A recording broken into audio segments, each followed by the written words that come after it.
Kita sudah belajar dari pertemuan sebelumnya, kita sudah mempelajari mengenai beberapa hal sampai terakhir kita belajar bagaimana mengenai teknik untuk cara berpakaian seseorang ini juga merupakan komunikasi. Cara berpakaian itu juga penting karena cara berpakaian bisa menunjukkan bagaimana kenyamanan kita, menunjukkan bagaimana kondisinya. Makanya Bapak Ibu Saudara, ketika kita mungkin berpakaian sesuai dengan yang kita inginkan, maka ini akan membuat kita bisa merasa nyaman. Nah, ini penting. Makanya perlu kita ketahui bagaimana kondisi kita berpakaian ini membuat kita merasa nyaman atau tidak saat kita sedang berkomunikasi. Inilah bentuk-bentuk komunikasi nonverbal yang perlu kita ketahui. Kita akan masuk berikutnya. Saya pernah mengungkapkan tentang jendela johari. Nah, apa sih jendela johari ini yang harus kita ketahui? Kita akan membahas mengenai jendela johari, di mana bentuk atau ukuran jendela ini. Nanti di sini ada yang tulisannya buka, ada yang tabir, ada yang buta, ada yang misteri. Apa itu jendela johari? Apa yang dimaksud dengan tulisan buka di sini? Jendela buka, buta, tabir, misteri. Apa maksudnya dari semuanya ini? Kita harus mengetahui dulu asal-usul dari jendela johari ini. Jendela johari ini diajukan atau ditemukan oleh Joluffe dan Harry Ingham. Joluffe dan Harry Ingham ini yang mengajukan model yang disebut sebagai jendela johari. Maka disebut di sini jendela johari karena dari Jo dan Harry. Joluffe and Harry Ingham. Itu kenapa makanya disebut jendela johari. Di dalam model ini, pola perilaku berkomunikasi seseorang ini bisa dilihat dari 4 daun jendela diri. Nah, tadi saya sudah bilang ya, 4 daun jendela diri. Yang pertama yaitu terbuka, yang kedua buta, yang ketiga tabir, dan yang keempat adalah misteri. Nah, inilah kenapa disebut dengan jendela johari. Apa maksudnya jendela terbuka? Jendela terbuka di sini menunjukkan informasi, ya, adanya informasi, adanya perasaan dan pendapat yang dimiliki oleh seseorang untuk diketahui baik oleh dirinya sendiri maupun oleh orang lain. Termasuk di dalam jendela ini merupakan perasaan orang lain mengenai dirinya yang disadari oleh individu tersebut.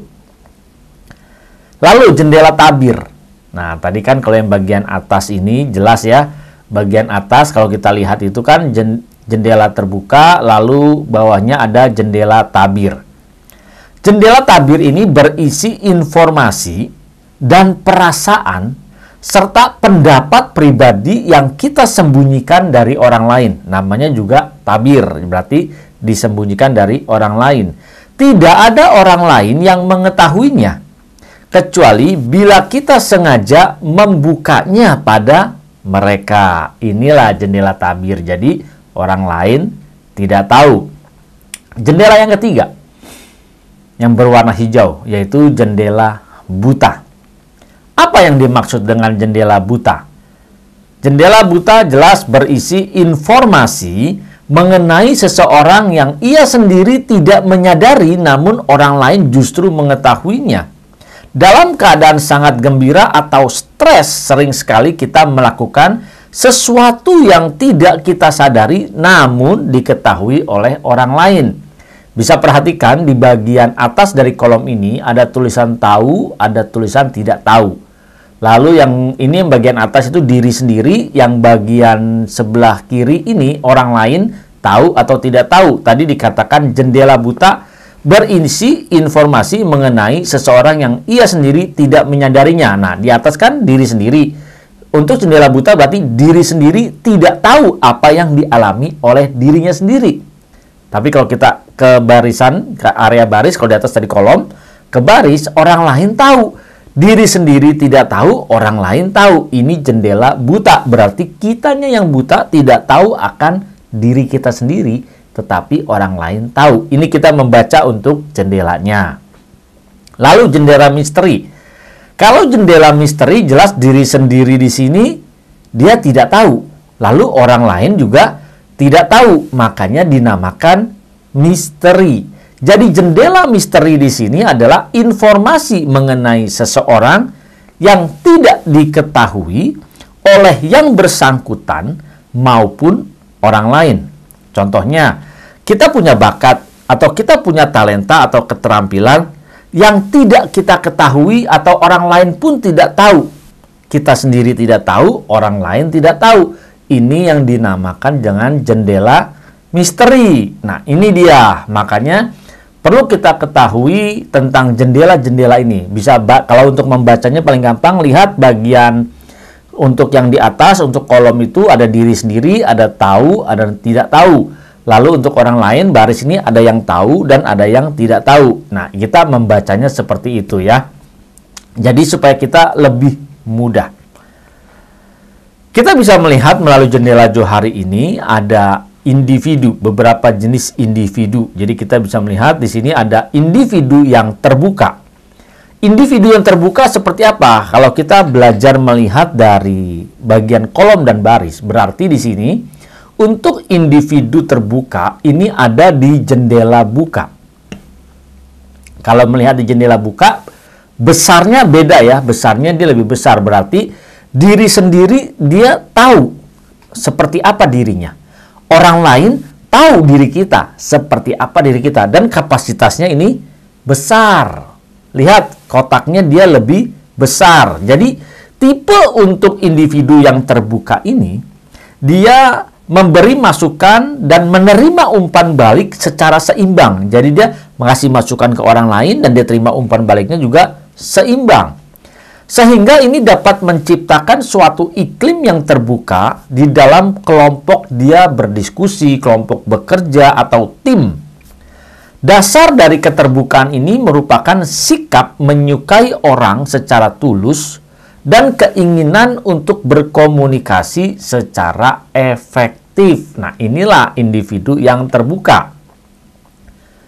Jika individu ini sebagai seorang supervisor atau seorang team leader atasan, maka dia di dalam sehari-harinya menjadi atasan atau team leader yang peka terhadap keluhan daripada anak buahnya.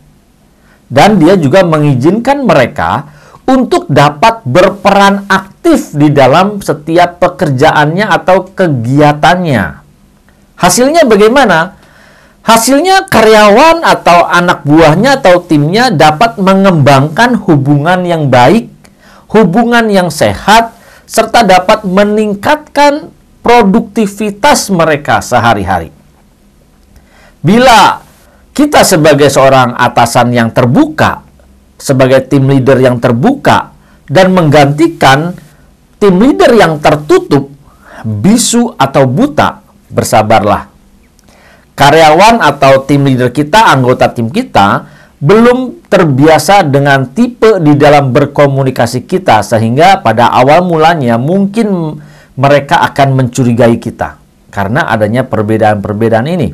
Ingat bahwa kepercayaan ini akan bisa tumbuh secara bertahap bila kita menangani perasaan frustasi dan kemarahan mereka yang selama ini mungkin tertimbun sejak dia mungkin bergabung, karena dia merasa dari dulu secara jujur dia biarkan saja emosinya, atau ketika dia terpancing dia akhirnya menjadi defensif. Banyak orang yang akhirnya ya udahlah, percuma ngomong sama mereka, percuma, nggak ada gunanya juga. Ini yang terjadi. Nah, tipe komunikasi seperti ini pasti ketika baru pertama kali orang lain melihat, dia pasti akan bingung. Jadi orang yang sudah terbiasa dengan tipe individu yang buta, misteri, tabir, dia sudah mulai merubah gayanya, mungkin ya percuma lah. Nah, jadi ketika ada yang terbuka, dia pasti akan mencurigainya. Lalu, kita bisa melihat untuk yang berikutnya. Tadi individu yang terbuka, yang berikutnya adalah individu yang bisu. Kita bisa lihat bagaimana individu yang bisu, berarti yang paling besar di sini adalah diri sendiri, tahu akan dirinya, kapasitasnya, kemampuannya. Dia sangat tahu dan sangat besar. Makanya kita bisa melihat untuk individu yang bisu ini lebih besar jendelanya. Jendela tabir ini lebih besar kapasitasnya ketimbang yang di atas yang jendela buka. Orang lain nggak tahu. Diri sendiri tahu, orang lain tidak tahu. Makanya menjadi tabir. Nah, disinilah orang yang berada di posisi jendela ini berarti dia menjadi individu yang bisu. Individu yang bisu adalah individu yang biasanya tuh berkomunikasi cuma searah saja. Yaitu banyak mendengar, sedikit berbicara. Mereka biasanya menunjukkan minat terhadap umpan balik dari orang lain, tetapi jarang sekali memberikan informasi, memberikan pendapat, atau mengungkapkan perasaannya. Dia jarang sekali mengungkapkan, jarang sekali memberitahukan. Biasanya dasar dari sikap ini adalah dua faktor yang sering sekali terjadi pertentangan, yaitu ketidakpercayaan kepada orang lain dan suatu keinginan untuk diterima oleh orang lain. Ini yang menjadi dasar sehingga faktor-faktor ini bisa bertentangan. Apabila individu bisu ini seorang tim leader, maka dia cenderung akan menggunakan umpan balik untuk dapat mengetahui seberapa besar orang lain menerima dirinya. Seberapa besar cara berpikir orang lain, maka dia akan mengetahuinya. Bila ada masalah dari tim leader model ini, dia tidak akan membukanya dan menyembunyikan perasaan yang sebenarnya. Jadi kita nggak tahu orang ini suka atau tidak. Dia diam saja, dia menyembunyikan perasaannya. Di dalam memberikan penilaian terhadap kinerja, biasanya tipe orang ini hanya memberikan segi-segi positif saja dan tidak menunjukkan kelemahan daripada anggota timnya yang sebenarnya perlu diketahui agar dapat memperbaiki diri. Kalau misalnya ada keputusan promosi terhadap anggota timnya juga biasanya hanya didasarkan oleh perasaan yang tersembunyi tadi, yang tidak tahu, orang lain tidak pernah mengetahuinya. Maka menghadapi orang ini sangat sulit bagi setiap anggota timnya untuk mendapatkan gambaran mengenai pandangan timnya, atasannya yang bisu ini, mengenai apa sih yang dia rasakan, apa sih yang dia pikirkan sebenarnya. Begitu juga dengan anak buahnya yang menyadari ketidakterus-terangan daripada tim leadernya ini. Jadi anggotanya dia merasa nih tim leadernya tidak terbuka, tidak terus terang. Biasanya mereka akan kehilangan kepercayaan dan memiliki sikap curiga. Ini dia yang perlu Bapak Ibu Saudara ketahui. Selanjutnya, di jendela buta. Apa yang terjadi kalau jendela buta ini lebih besar? Ketika jendela ini lebih besar, maka jelas di sini kalau kita melihat bahwa diri sendiri lebih besar di sini tidak tahunya, berarti diri sendirinya di sini dia tidak tahu lebih besar. Tetapi orang lain tahunya juga banyak untuk diri kita seperti apa. Kita nggak tahu untuk diri kita, tapi orang lain tahu dan ini lebih besar. Orang yang berada di daerah ini, area ini adalah orang yang termasuk ke dalam individu yang buta. Individu yang buta di sini merupakan manusia atau individu yang tipenya ini adalah tipe otoriter.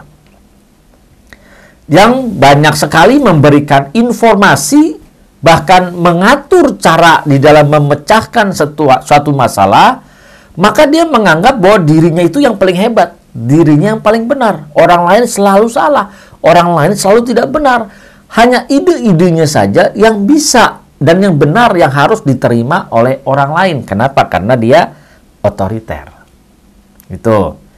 Jika individu ini sebagai seorang tim leader, maka dia tidak pernah mau mendengarkan umpan balik karena menganggap bahwa anggota timnya ini sebagai orang-orang atau individu yang inferior. Ia mengabaikan potensi daripada anak buahnya atau timnya. Di dalam penilaian terhadap timnya sendiri, penekanannya biasanya pada kelemahan-kelemahannya dan bukan pada kelebihan atau keunggulan atau kekuatan dari anggota timnya. Reaksi dari anggota timnya terhadap tim leader seperti ini biasanya permusuhan, kebencian, dan penurunan produktivitas pasti terjadi. Mereka biasanya akan menyembunyikan informasi agar tim leadernya tersebut terpaksa harus meminta kepada mereka. Ini yang harus justru sebagai individu yang buta menyadari kondisinya seperti apa yang dimiliki oleh diri kita masing-masing. Kita akan melihat ke jendela yang keempat, yaitu jendela misteri. Bagaimana kalau misalnya yang di jendela misteri ini jauh lebih besar? Kalau dilihat dari sini berarti diri sendiri tidak taunya besar akan diri sendiri, dia banyak tidak tahu tentang dirinya sendiri. Orang lain pun tidak tahu tentang diri kita besar di sini. Makanya di sini di jendela misteri ini, individu yang ada di jendela ini akan dinamakan individu yang tertutup. Individu yang tertutup sangat sedikit atau mungkin jarang untuk membuka diri dan menerima umpan balik. Dia tidak komunikatif. Bisa juga diibaratkan seperti seekor kura-kura dalam tempurungnya yang jauh dari dunia nyata. Individu semacam ini mungkin sangat khawatir kehilangan apa yang dia kerjakan, kehilangan aktivitasnya, kehilangan pelayanannya, dan yang paling aman bagi dirinya adalah membiarkan dan mempertahankan keadaan sebagaimana adanya serta berusaha untuk tidak menonjol. Dia bersembunyi saja. Ingat, seorang atau seekor kura-kura selalu seperti itu. Jika individu ini adalah tim leader, ia akan berpandangan bahwa karyawan atau anak buahnya atau anggota timnya tidak akan berubah. Nah, ini bahayanya. Maka ia menganggap bahwa ketika menilai suatu timnya, penilaian kinerjanya hanya sebagai sesuatu hal yang buang-buang waktu saja. Kalaupun mereka diberikan penilaian di dalam kinerjanya, maka ya sangat dangkal atau mungkin sangat superficial.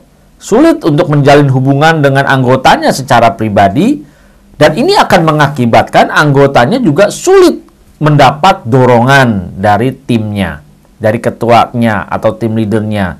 Sulit untuk mendapat dukungan atau bahkan bimbingan.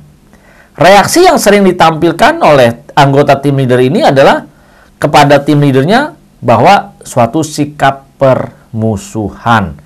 Kita harus menyadari untuk tipe-tipe daripada individu ini. Jadi ini yang harus kita sadari, kita berada di posisi mana.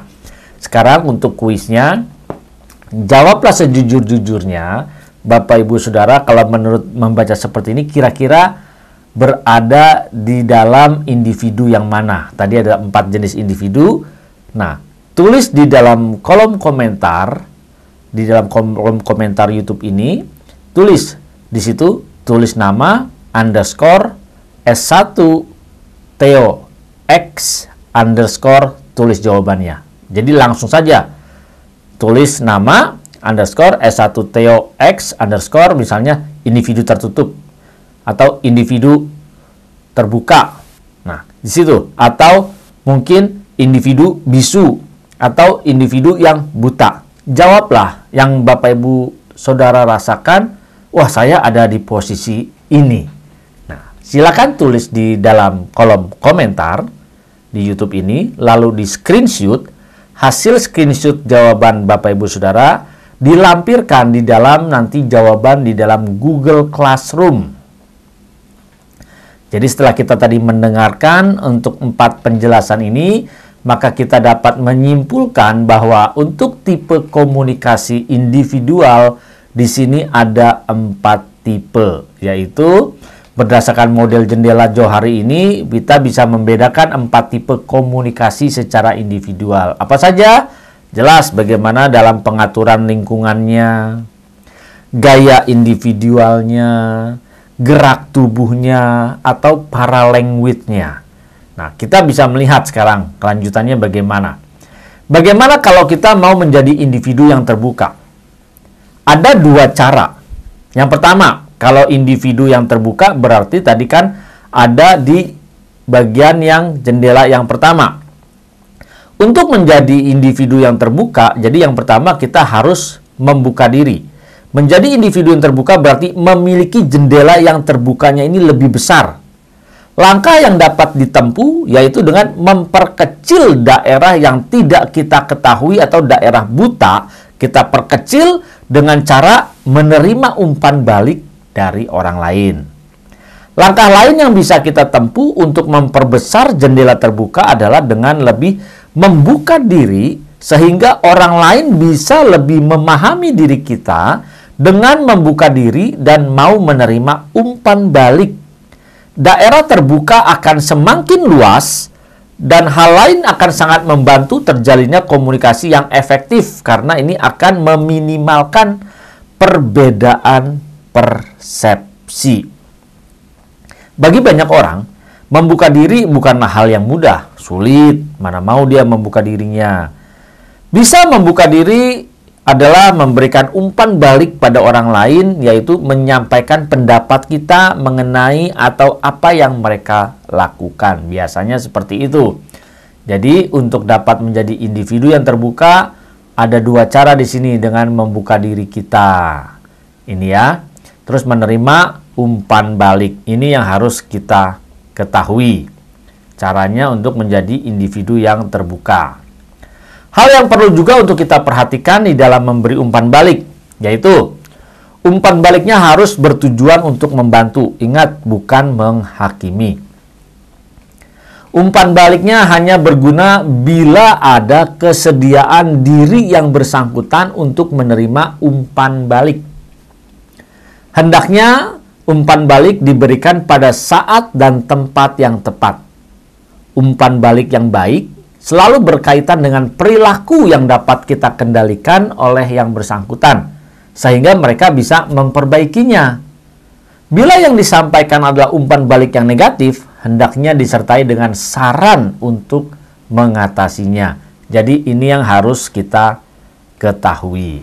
Perhatikan untuk jendela Johari ini, Bapak Ibu Saudara, untuk dapat kita mengembangkan diri kita terus-menerus. Kita sudah mempelajari mengenai komunikasi. Jadi ingat Bapak Ibu Saudara, setiap ada pertanyaan kuis tadi harus menuliskannya di dalam kolom komentar YouTube. Bapak Ibu Saudara sudah mempelajari beberapa hal.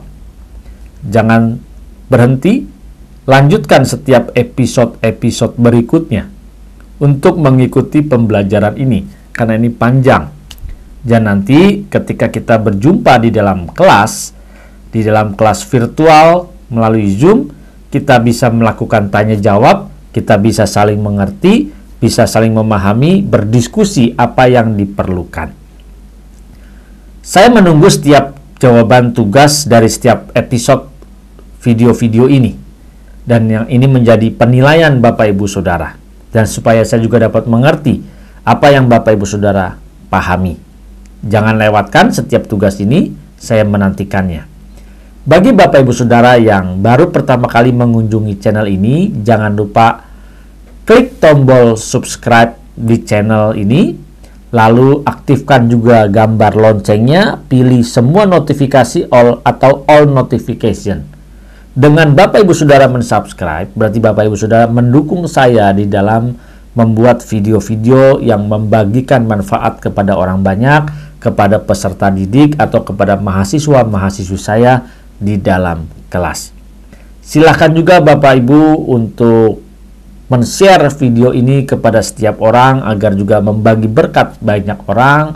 Tulis juga komentarnya supaya saya semakin lagi memberikan atau membuat video-video yang dapat memberkati banyak orang.